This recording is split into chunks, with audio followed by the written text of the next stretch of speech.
Good morning, everybody. Happy to see you this morning. Everybody smiling? Oh, it's a fake smile. Whatever it is, which is okay. So, life itself always giving a lesson for us when we are aware what we are doing in our daily life. All our experience with the human being interaction, always, I think, if somebody is smart and mindful, always there's a lesson, always there something to learn. So, as usual, I'm traveling a lot. When I'm in Illinois, my regular morning, if I don't have anything to leave early morning, I always try to go and do my exercise. And it is very important to me. Yesterday I saw Chinta in the gym, but I didn't talk to you. So it's very interesting. Something interesting happened yesterday. I was jogging on the track at the Health Bridge in Crystal Lake. So when I go to gym, I try to hide my face as much as I can because the nature people know me really well. And so then I don't look around too much. Then I have to say hi to people, which is beautiful, but I try to avoid it, so otherwise it's really distracting. So then I can see all the people running, jogging, walking on track. And so I saw one man couple of times just passing me. And maybe the third time when he passing me, he said, "I love your t-shirts." So then, I totally forget what I was wearing. I was wearing Choose Loving Kindness t-shirt. So then, when I'm wearing that baseball t-shirt, and so the back of my t-shirt I cannot see, but he can. Then he's jogging with me, like parallel. He said, "I was reading back of your t-shirts, where is this monk?" Right? My back of the t-shirt is Bhante Sujatha, Loving Kindness Monk. And so I said, "Right here." So, then we started, he was kind of confused.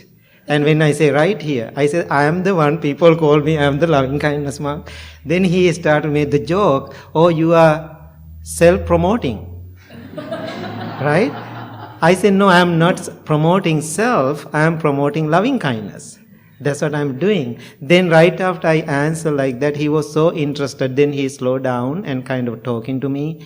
And then he asked me the next question, "Where is the temple?" I said, "Right here."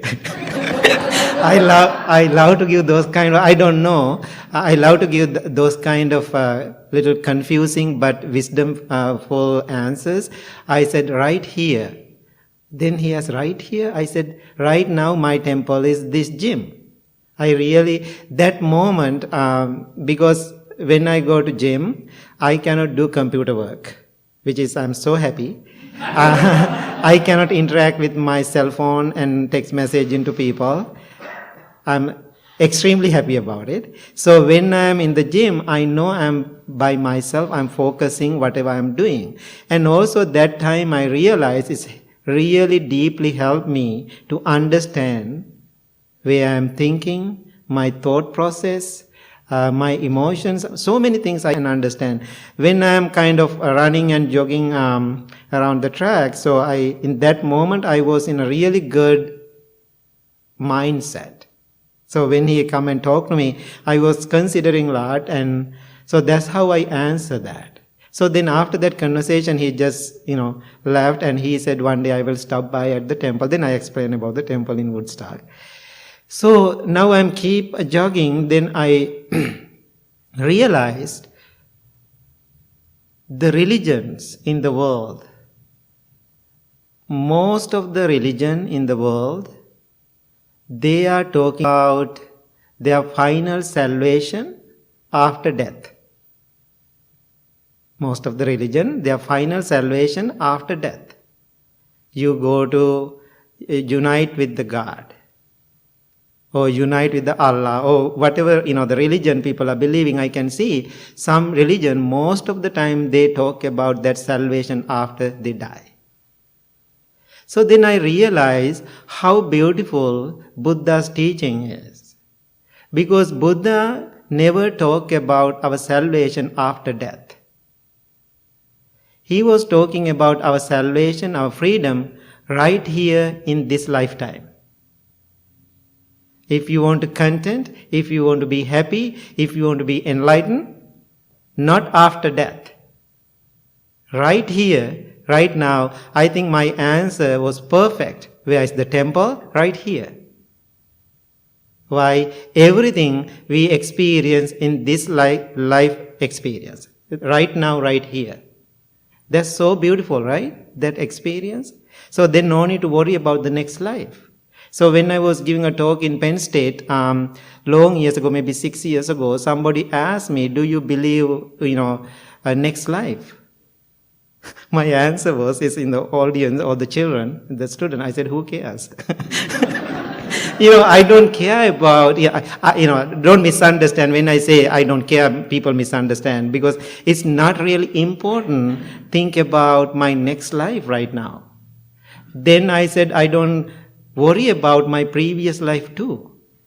But I'm concerned right now what I'm doing, which is very important in our life. So I'm asking, when you come to the temple, what is your awareness for your next life? I don't think so. What you want to have? You want to experience that beauty, that enlightenment experience right now in this lifetime, which is wonderful. So then I'm keep continuing. This is my wisdom. I call the gym meditation, right? And so keep on walking and doing my exercise. I realized everything. We all are in a dream. We all are in a dream, but we are believing this dream is a reality. We all are in a dream. But the problem with us, we are believing this dream is real. Many years we dreamed. Now this dream is so old. We add so many information to this dream. Now we think it is real. According to the Buddhist teaching, sometimes we dream many lifetimes. It is very powerful. So now we are in a dream. I am in a dream. You are in a dream. Whole world is a dream. This whole existence is a dream. Then I realized sometimes we are giving teaching as a Buddhist monk and Buddhist teachers or other wisdom teachers. Now think about the word greed. The word greed. What are the synonyms for the greed? Any other words for the greed? Okay. Anything? Desire. Okay, desire. Okay, very common word we are using. Anything? Selfishness. Okay, selfishness. I love that. Okay. Huh?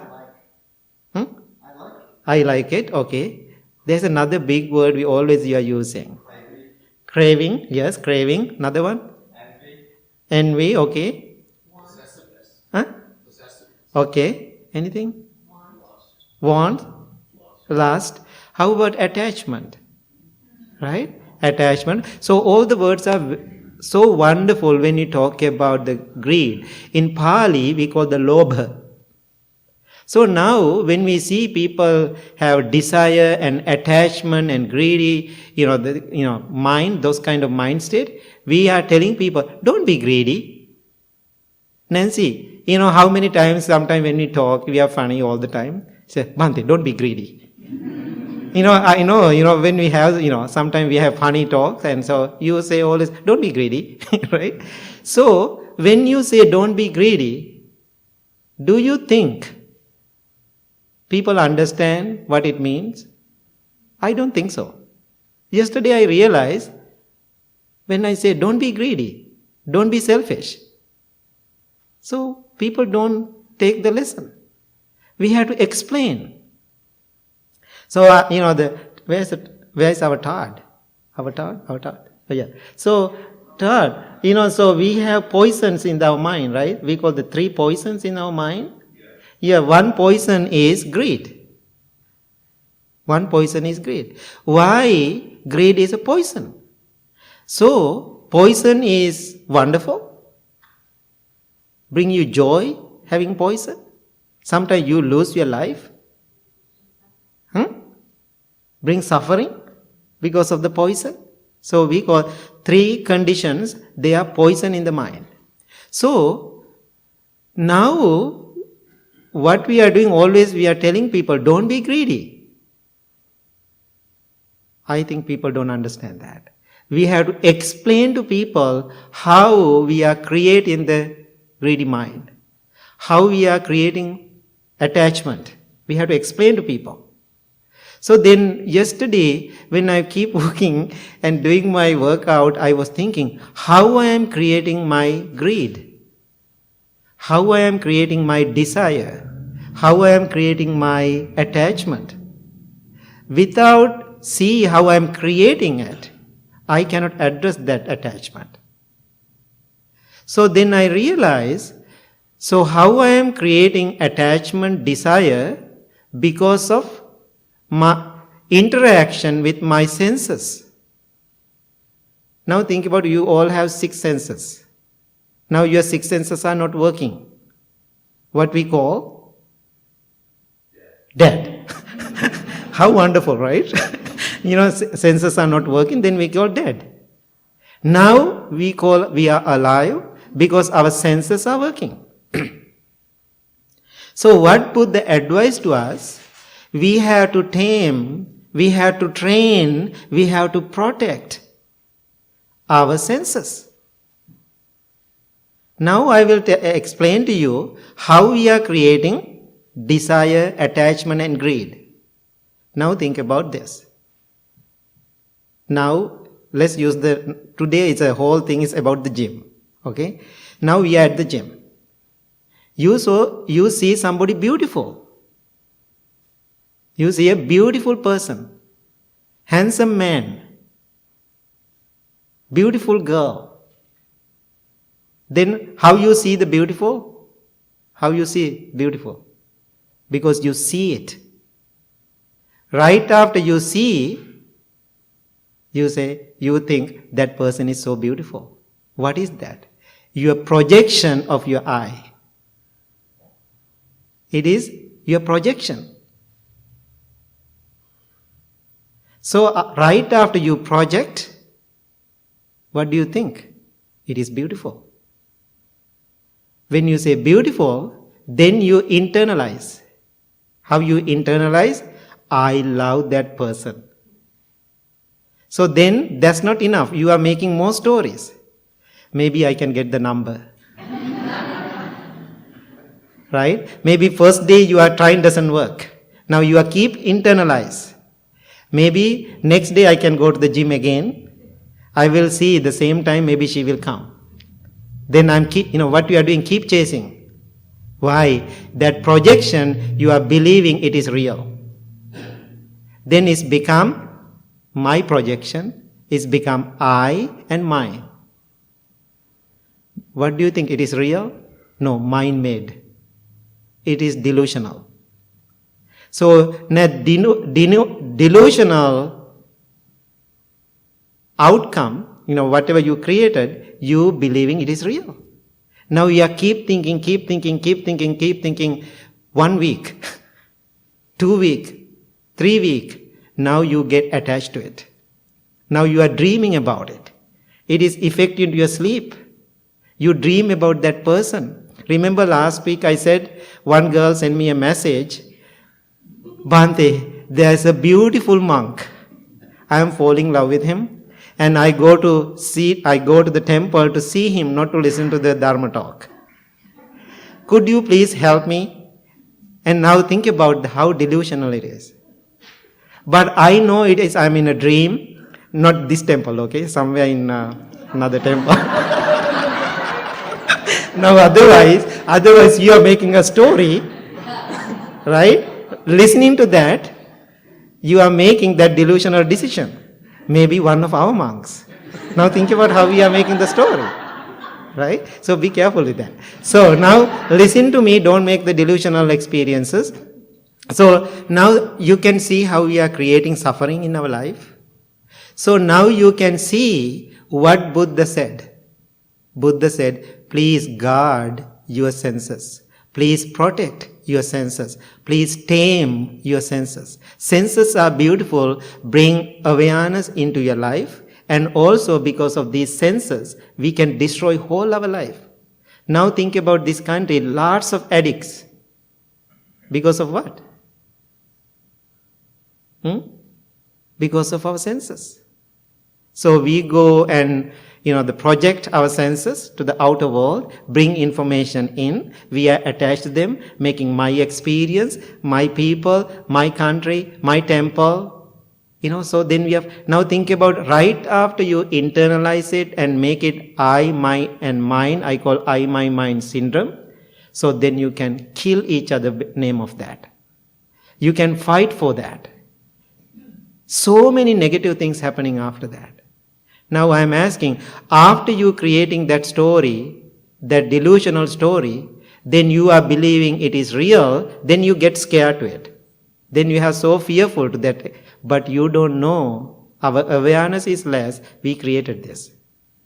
Now then I was thinking how I am going to explain to people. This is how I am explaining. Now there is a person who is making mask, like a demon kind of mask, very scary. So then that mask maker giving that mask to Nancy May. Okay, Nancy, I'm using you example because you are staring at me right now. And so, giving to Nancy that very scary mask. Then night, you see that mask sometimes looks scary. Very fearful. Big eyes, very scary mask. Then sometimes children get scared to that mask because of the demon. But now think about the man who made that mask. Do you think he gets scared to that mask? He's the one made that mask. I don't think he gets scared to that mask. Why? He knows he's the one made it. He made that eyes. Scary eyes, he made it. But person or child who using that mask, they don't know about it.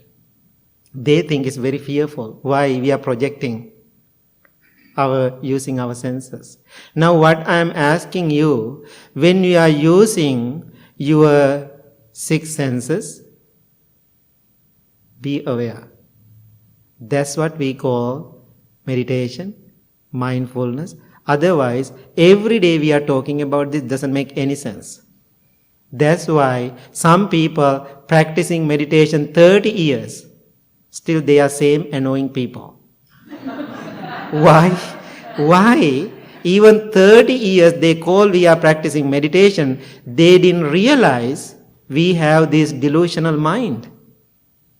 So, if you really want to be happy and wonderful and enlightened experience during this meditation process, please dig into those kind of information.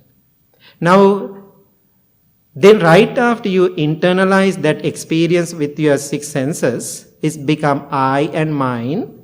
So then you want to control it to where you want. That's true? Right after you experience, now that man is belong to me.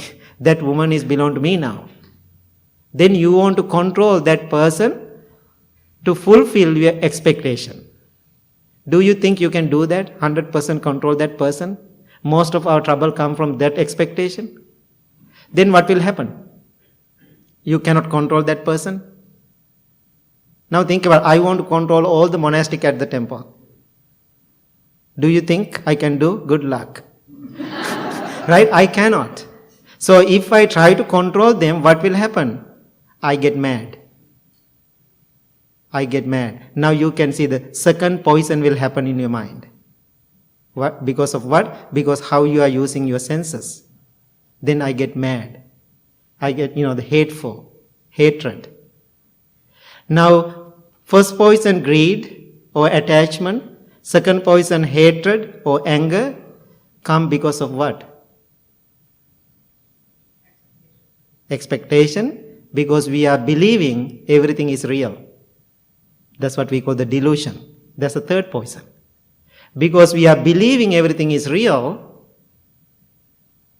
all the problem will come after that. Now I'm asking you now, don't run away from this world. Don't run away from, walk away from the people. Think about every single human being, every single human condition, every experience in this existence is delusional.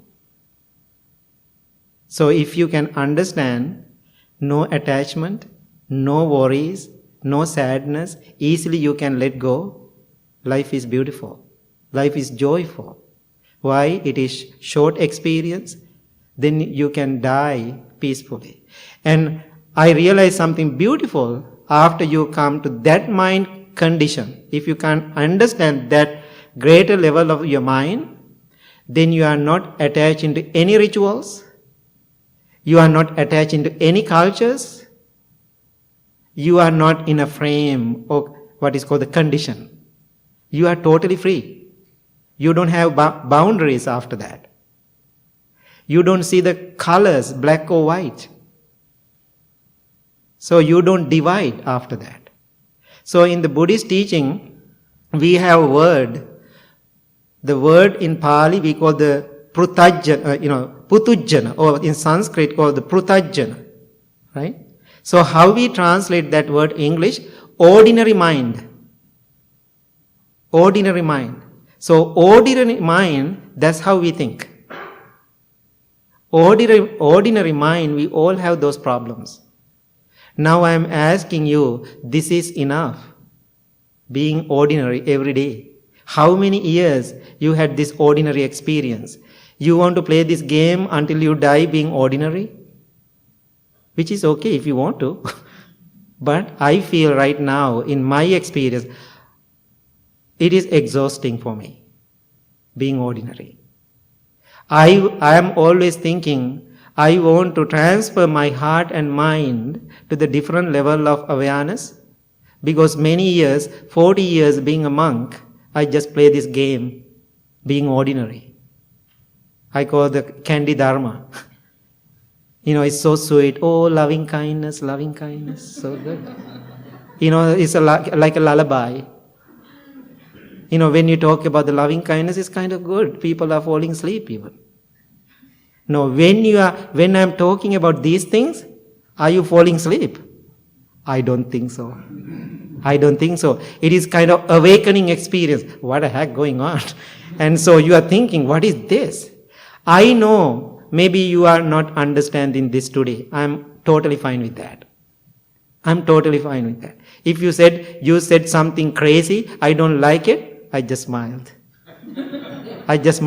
Because why I say that? Because it doesn't hurt to me. Because why I said this today, I understand. So my understanding, way I can explain to you, express my experience to you, maybe even one person, very little seed I'm going to plant in your head. Maybe 1,000 years or millions years of later, one day you are become a Buddha because of this seed. So that's my expectation if I have millions of years later.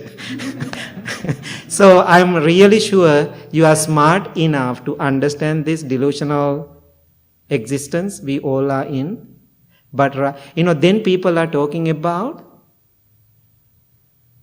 past life, past experience. When you pass, also delusional. When you think about our past, just memories, some kind of memories.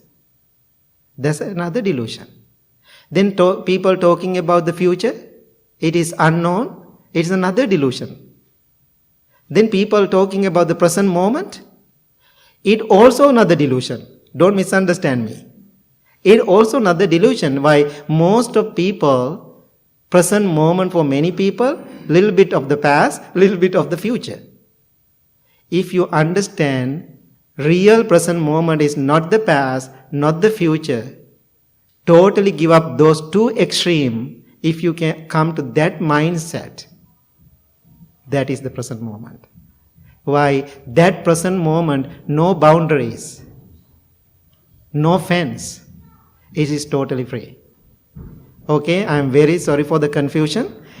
And so I'm asking you, go home with the confusion and keep thinking about it. You will get something beautiful.